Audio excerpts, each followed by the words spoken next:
Good evening, everyone. My name is Gene Moreno. I'm the director of the Knight Foundation Art and Research Center at the Institute of Contemporary Art. And it is my pleasure to welcome you to the second Speaks program of the year. Speaks is our series of talks with artists whose work is in the ICA Miami's collection.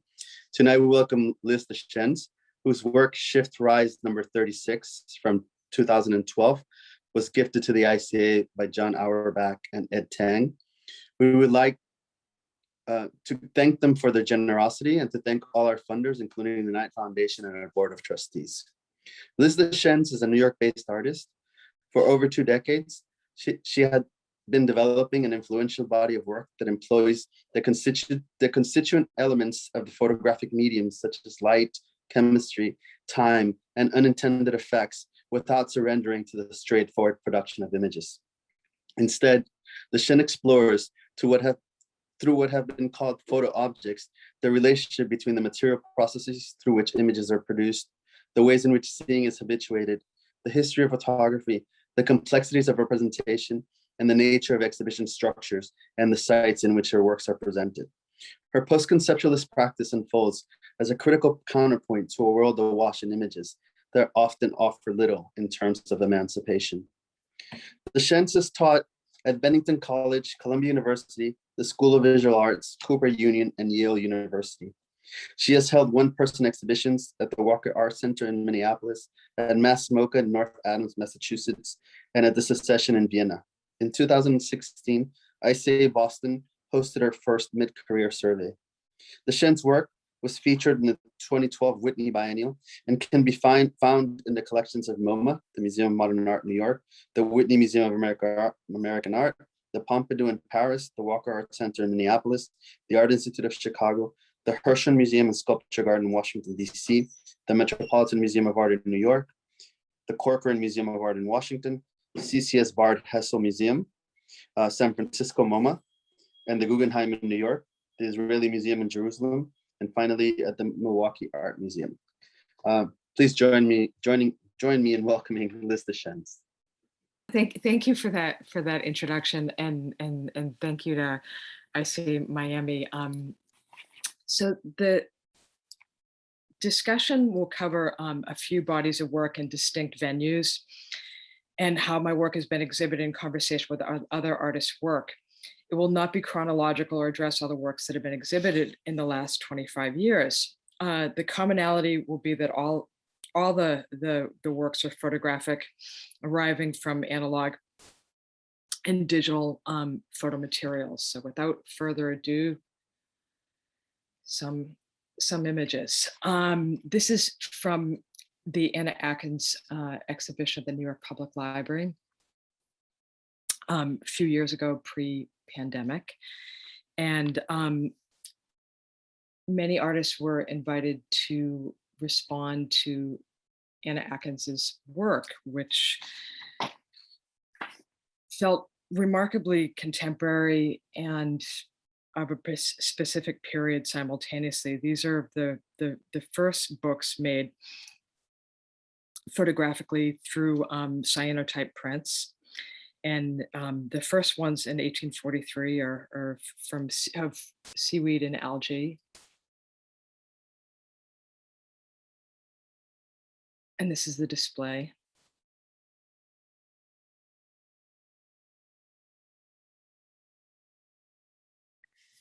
In responding to the Atkins books, I felt it was really important to have an understanding of how modest her production was, and how over time it either became recognized or forgotten. So I positioned 2 silver-tone photograms roughly in the proportion of her books and installed them high in the corners of the New York Public Library's 2nd floor. In doing this, there was the thought that maybe the work would be seen, maybe it wouldn't be seen. And the gesture was important to me, that even while exhibiting, sometimes artists are not seen in relationship to Atkins production that hadn't been recognized for such a big chunk of history. These change over time. They oxidize, they are fixed. They usually get darker depending on the circumstances, or the humidity in a room can change colors significantly. And now I'm going to skip to work of mine entitled Timelines, which takes on a site at ICA Boston. Daniela mentioned that I did a mid-career survey at ICA, and I was asked to respond to the space where work isn't shown that frequently, because obviously there's a lot of competition with the Boston Harbor. I grew up in Boston and had never exhibited in Boston, not even a group show, and did the largest show to date there, and wanted to reference this sort of continuum of making, of how work once again can appear and disappear at the same time into the architectural surroundings. The Dilla Scofidio and Renfro building has a similar sort of shape as like maybe a view camera. So the idea of looking out and seeing work, and the work looking back at you. I'll go through a few of the images. It was important to me.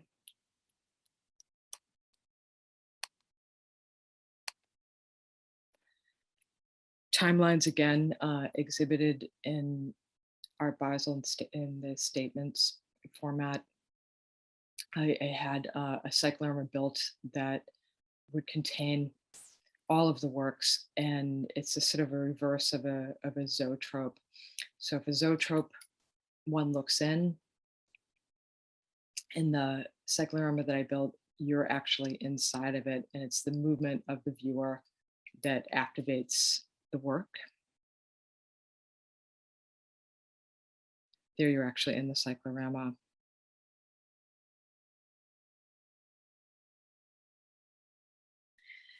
Some of the vocabulary that has been attached to my work are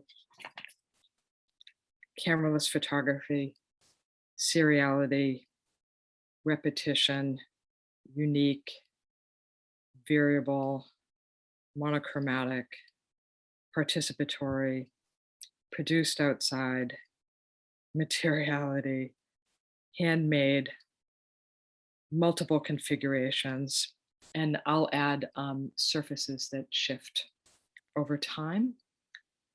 And in addition to that, works that are made for a particular site, knowing that they will also travel to distinct venues in future iterations.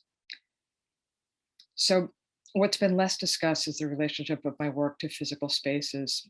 In Stereographs, I took the idea of binocular viewing that occurs in the apparatuses and made sculptures that would travel to 3 venues, allowing the viewer to experience the installations via the movement they initiate.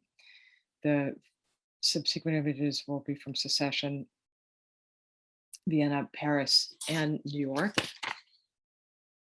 So that's Secession.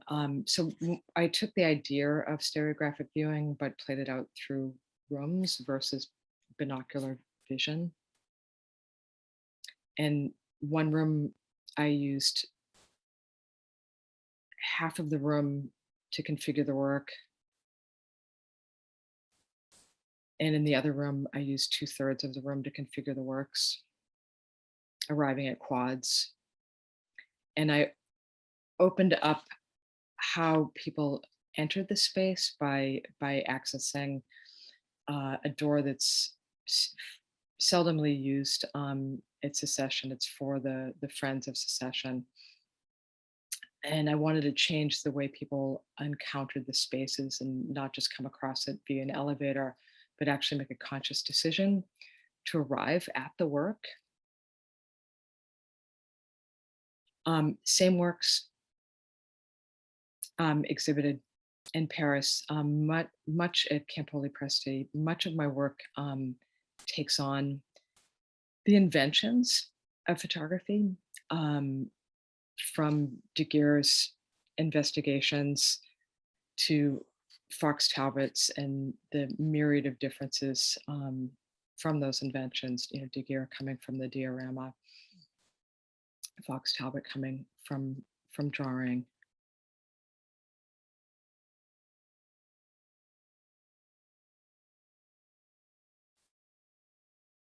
And when I installed these works in New York, I took the idea of the movements of the camera and the rise and fall and how one can correct for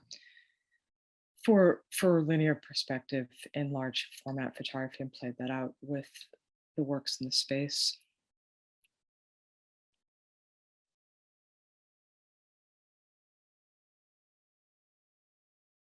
I didn't mention that the works don't reproduce particularly well, which is obviously resistant to many notions of how photography is to function.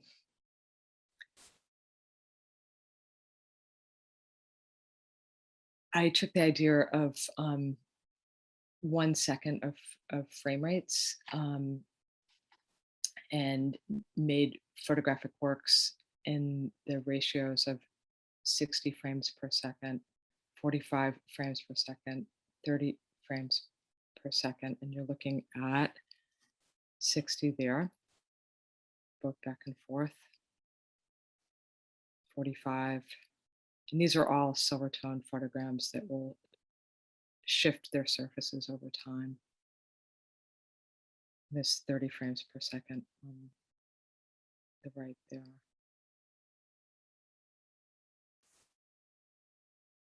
And 15 frames per second. And as a stand-in, the windows in the gallery didn't actually make the 10 frames per second. And these are obviously an illusion to time and not an actual. And once again, it's the movement of the viewer that activates the work. Started the talk by talking about Anna Atkins and her books. Made works that had 3 sides, and the substrate to the work becomes what you encounter. So you actually have to move around the work to encounter all 3 sides of the work. And this is one of the older bodies of work that I exhibited at ICA Boston. I work serially. It's a work that is entitled Elevations. They're dye transfer prints, which were and are, I think, some of the most remarkable color prints ever made. Kodak stopped making the materials in the early 90s when Adobe Photoshop came up with all different ways of compositing and retouching and changing areas of an image that hadn't been able to do outside of dye transfer, which was a process of densities where you could change just one area of a print. And in using elevations, these are stand-ins for all potential elevations and landscapes. So green obviously would represent where sea level is, and the brown would represent where the Himalayas are. ICA Boston again, a series of works that I made entitled Black and White, which take on the schisms often in photography, black and white versus color, analog versus digital. Some of the works appear to be black and white. Actually, all the works appear to be black and white at distance. As you get up close to view, you see that some are in color and some are in black and white. And they use different proportions from film, from CinemaScope to the Academy aperture to letterbox when film goes to TV. And there's work reflected in that work, which is his tilt swing work that came from a drawing that Herbert Bayer made when he was teaching the Bauhaus um, for 360-degree viewing. This installation that never actually got realized would have most certainly been intended for paintings, and I supplanted photograms in the place where paintings would have been found. I also took liberties with the drawing that there was a figure with a head and an eye on a platform, and I've removed the platform. I've opened up the physical space around where the viewer would be, and the viewer once again has agency to be either inside or outside with the work. There's a long view of the installation ICA Boston. We worked on, every aspect of the installation, from obviously where the walls were to doing color tests for lighting months ahead of time.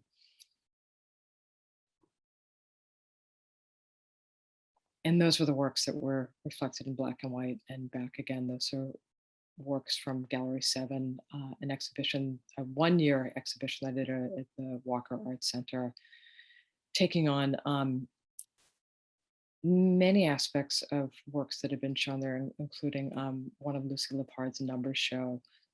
And these are the in the proportion of the index cards that she gave to artists who were in the exhibition that ended up being the catalogs of the numbers exhibitions. And you get to see the recto and verso. Oftentimes people think or don't realize the work is photographic, and it's often mounted to metals. And here you can actually see the recto verso of the work that in the angles takes on part of the building of the Walker Art Center, of the actual staircases and the angles of the staircases. Other works of mine that don't reproduce particularly well, and this one behind my head right now, a series of work that I did that are mores. Mores are a cross pattern whenever analog and digital meet. It's an artifact that is removed. It's not wanted. It this size gives you the illusion of movement once again without actually presenting movement. These were black and white negatives that I made that I printed large scale and color. And what else do I have to say about them? The word mohair actually comes from the word mohair actually comes from mohair, and its reference is textiles and cross patterns, but obviously it's ubiquitous and in our day-to-day lives. 17-foot digital print that could act as a thing it's depicting, green screens that allow for special effects and all the compositing that we see. And I chose green over blue because anybody darker than Caucasian doesn't composite particularly well on a blue scheme, because there has to be a complementary color schema for the compositing to happen properly, or at least that used to be the case. I think in this point in time, compositing could happen on virtually any background, including probably even a stark white background. My work doesn't often lend itself to group shows because I work serially. I made photographic sculptures like the one that you're seeing, the shift rise that I installed in corners of rooms to be in conversation, like, back to the public library with other artists' work. as a, you know, reference maybe to the Victorian tab that would hold photographs down so it's articulated in space. And I think of them as grammatical marks. So as opposed to, you know, trying to override a conversation, actually being in dialogue with other artists' works. After I did the survey show, I had an opportunity to revisit mm, 20 years worth of work at Campoli Pressi's gallery in London, which at the time Brexit was on the horizon. It was inevitable. It took place in the studio, which had been Wolfgang Tillman's studio, and the building was about to be demolished for, you know, a motel or something equally uninteresting. So work of mine that had changed over time. As you can see, the stereograph there, radically different from the ones you saw in Vienna and Paris and New York. And works that had been stored in different ways or returned to me because there was maybe a aversion to the way the works had changed. So this exhibition is a reauthoring of works of particular significance to my piece here is one that I made in homage to Sarah Charlesworth, friend, colleague, taught at School of Visual Arts together for many, many years. And referencing some of the shapes of her work. She didn't make a parallelogram for objects of desire, but certainly thinking about her work and how it articulated space was an important concern for this homage. And there's a companion piece that's in Princeton's museum where she began teaching towards a later part of her life. Stereograph. My work in situ with Bernice Abbott's Changing New York at the Quinta della Rana in Venice. I had the opportunity to choose the works of Bernice's that were on display. And they also had to be, for different reasons, had to be shifted during the course of the exhibition because of all the natural light that came into the space. And that's my frame rate at 60 in dialogue with Bernice's works. And now we're coming into more recent work. This is work that I made for an exhibition at the Sprengel Museum in Hanover for True Pictures. This is a frame rate of 120 frames per second, or the illusion of, and the works are in off-white, black, and silver, hung in two lines, immersive. There's also a freestanding prototype from Gallery 7. So this figuration referenced, and you can see there are, had an opportunity to have work and dialogue with Louise Lawler's work last spring.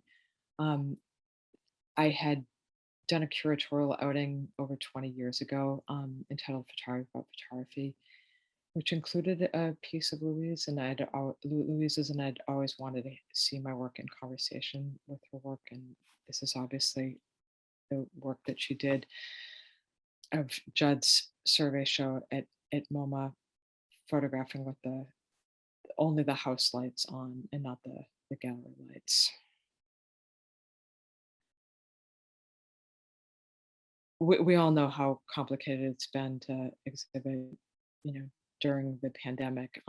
Much of what I just showed you, I couldn't actually visit. I'm going to go back in time a little bit to work that I exhibited with Solowitz, work from the Lower East Side. As you can see, the colors have shifted. I took the residual magenta color and made that actually the subject of work of mine that I showed. It was a 2-venue exhibition. So you can see the magentas and the reds. So that's at Miguel Abreu Gallery on the Lower East Side, where I made photographs that I bleached in relationship to the Solowitz work. Bleaching back as a reduction. And there's the work that I made that used the latent color that remained from his photographic books in relationship to a different series of his works and a figure once again.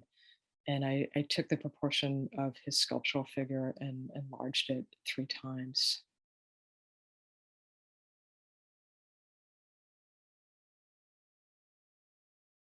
Exhibition from SF MoMA last spring, summer, entitled Off the Wall, where I incorporate the magenta Lewitt works with the blues which come from conservation, from blue will fade cards. It's impossible for conservators to know how much work changes over time without using these cards to actually reveal it, because you can't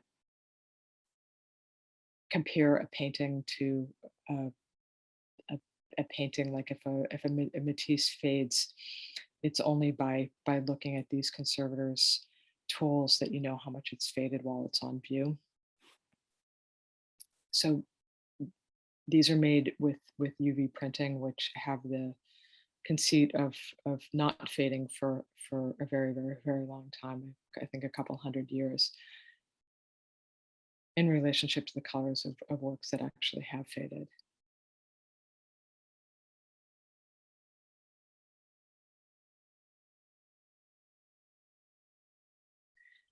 So photographic books, I've embarked upon making my first one in the last few months, be published. It's in the process of being published with 3-star books in Paris. Once again, work doesn't reproduce, and they're printed on both transparent and opaque paper. So the mores will create mores as you go through the book. And the book binder allows you to see and lie flat. Something that's rather sculptural can actually have a flattened dimension to it. So I think that's a good place maybe to take some questions if there are any questions. Sorry, I sort of lost my place a little bit there, but the bookends go to my first book as a photographic book, as an artist book, and not as a catalog, and all the works are made for the artist book and are not reproductions of previous works. Okay, so if anybody has any questions, I'm happy to field them. Or Jean can field them. Hi, Jean. But thanks, Liz, and thanks everyone for coming. And we seem to have a question or not, but I do have a question. I have 2 questions actually.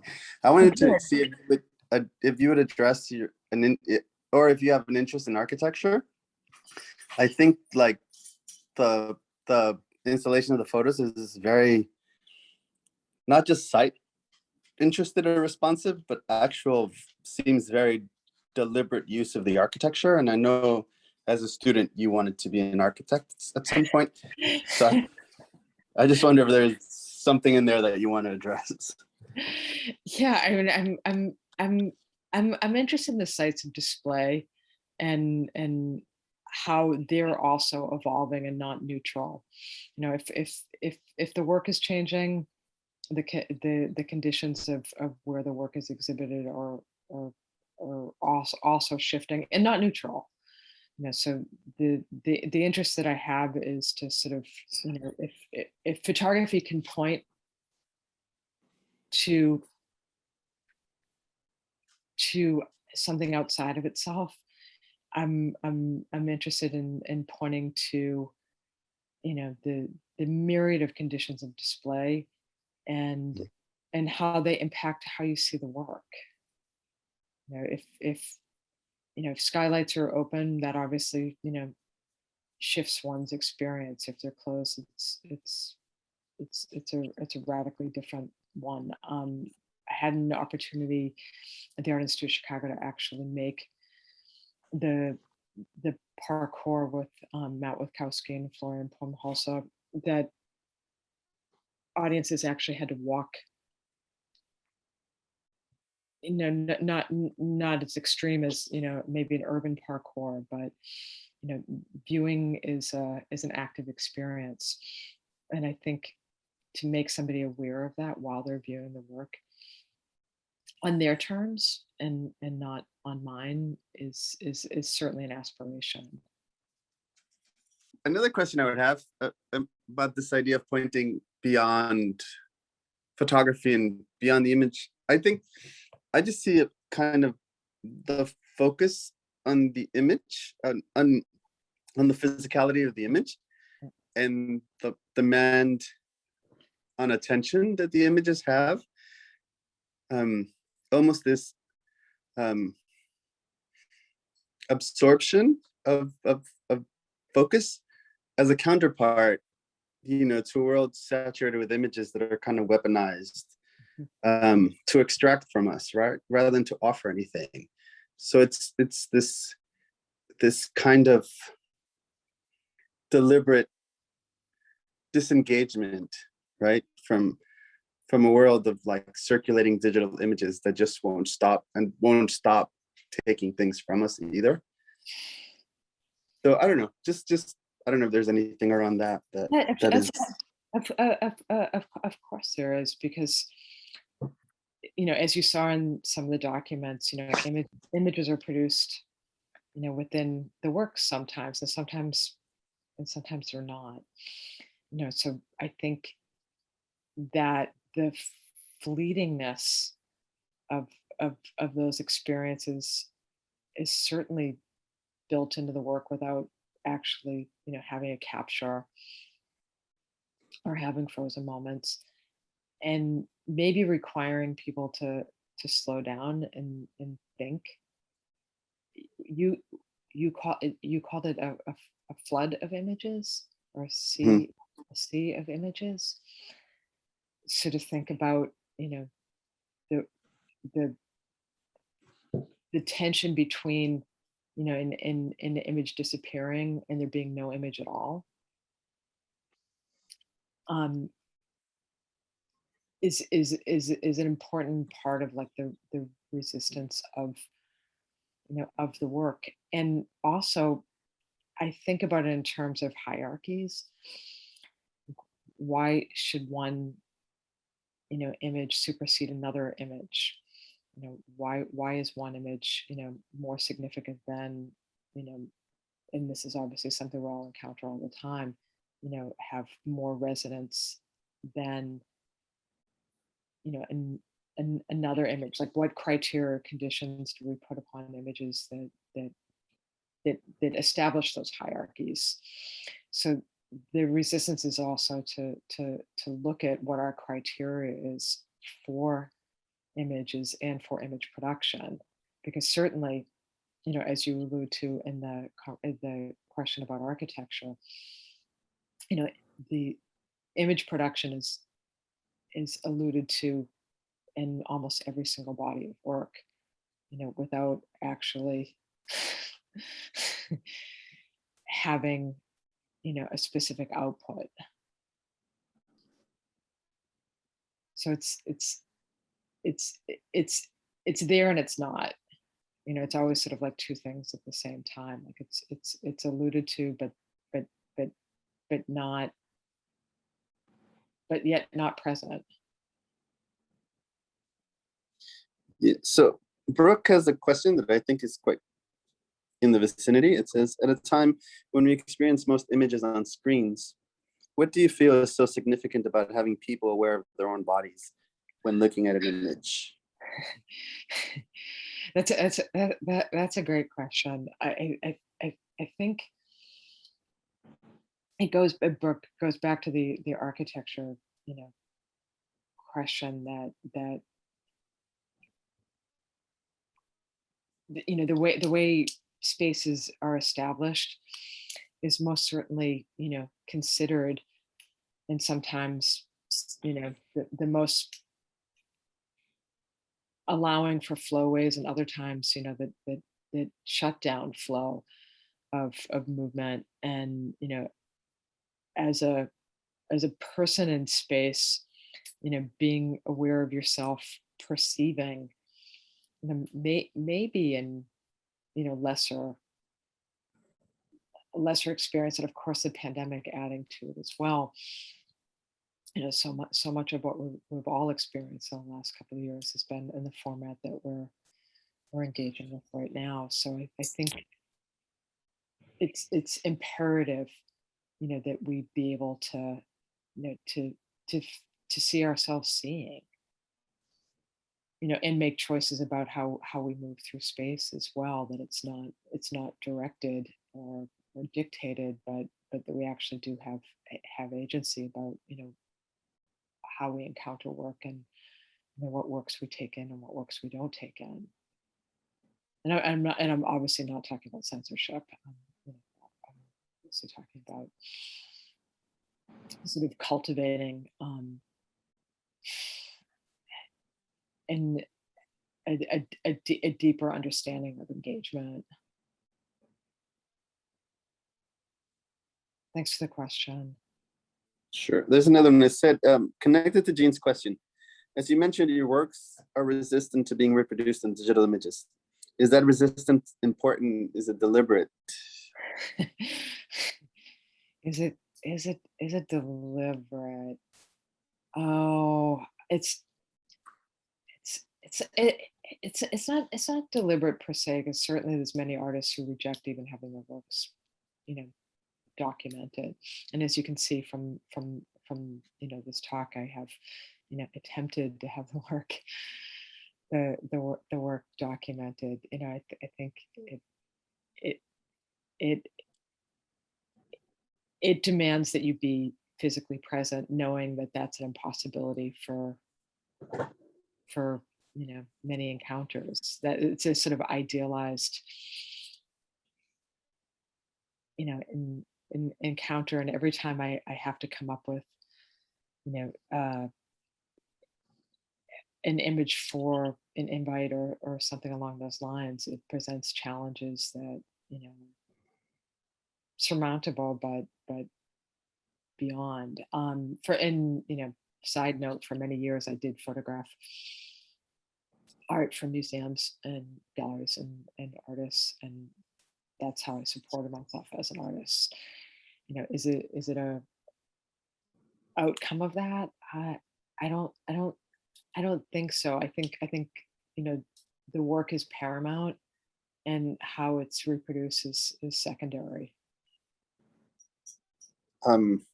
So I have another question is, are you influenced by the work of Flusser, of Willem Flusser?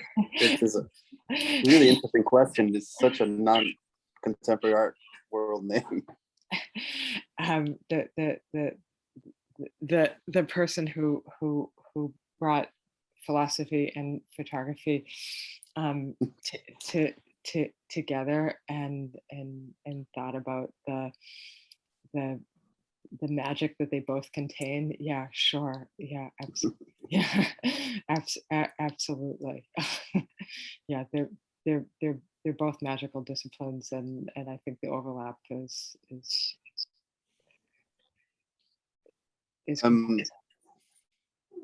So Donna Roof writes, I'm a big admirer of your work, but it confuses me because it's made in the camera, but a subject is not recognizable, as opposed to photographic works that are made solely with the emulsion itself. It subverts images per se, but where's the camera printing? The process of taking a photograph is still embedded in the final object. Go back to the beginning of that question, Jane. Yeah, it says, I'm big, but it confuses me, your work, because it's made in the camera, but a subject is not recognizable. Very few of the works that I just showed you were actually made in a camera, but it's great that you bring up, camera, which obviously means Roman Latin. So many times I'm just using photographic paper, or I'm using digital printing to print on substrates. The mores were made in camera, and you can see the recognizable light patterns. And I think I'll go to the stereographs. I think the work takes on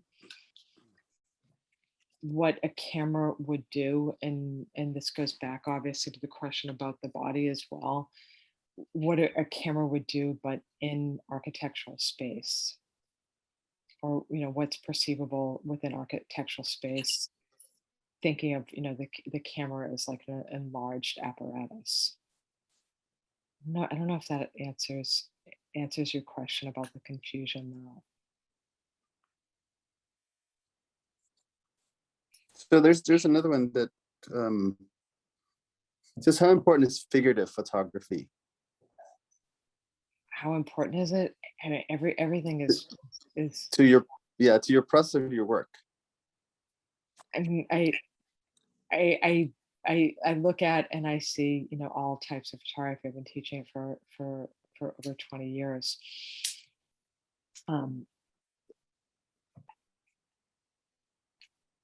It's the figure is and that's why I installed the work in True Pictures with the freestanding piece on the wall, is I actually wanted figuration to be in that installation, aside from the 120 frame rate, and people, our audiences, ambling in the work, that they actually could confront themselves and other viewers in the work. So figuration is there. It's just fleeting.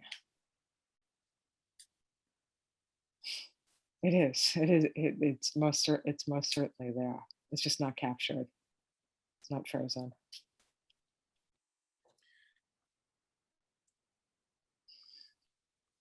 So I keep, just as you were talking, I was thinking of Larry Bell.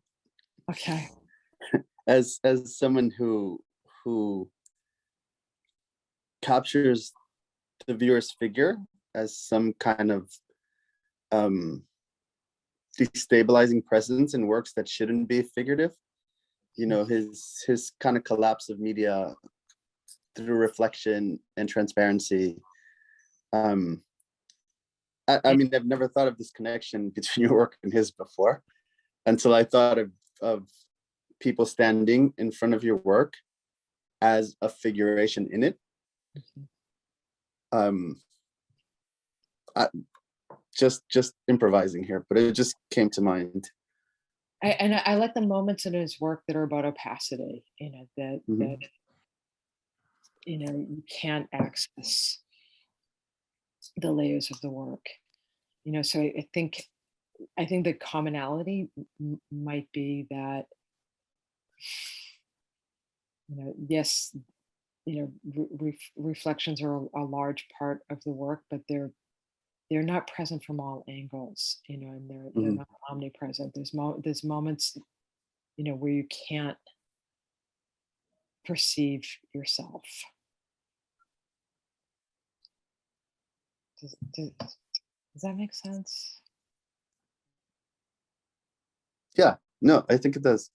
Yeah, it was just the momentary coming together to kinds of objects that I suppose I've been in front of, all of a sudden rhyming for a split second. So I don't know, do we have any more questions? Yeah, I mean, his work reveals and conceals at the same time. Mm-hmm. Yeah, it's like I think that's what's been interesting about it. It reflects, but it's also transparent. So you're weirdly in it, but so is the viewer who's on the other side or something. And it's just this collapse of space that is quite interesting. And destabilizing, and takes on architectural space in a distinct manner. I think the work is fascinating.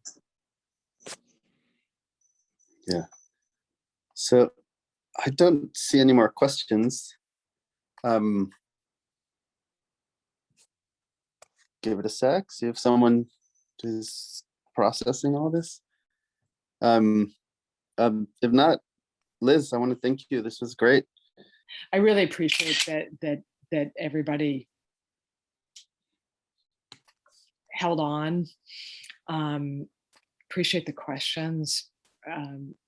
Really glad to be able to speak with you all. You know, as I said, this talk is 2 years in the making. And I'm grateful for ICA Miami and everybody who attended tonight.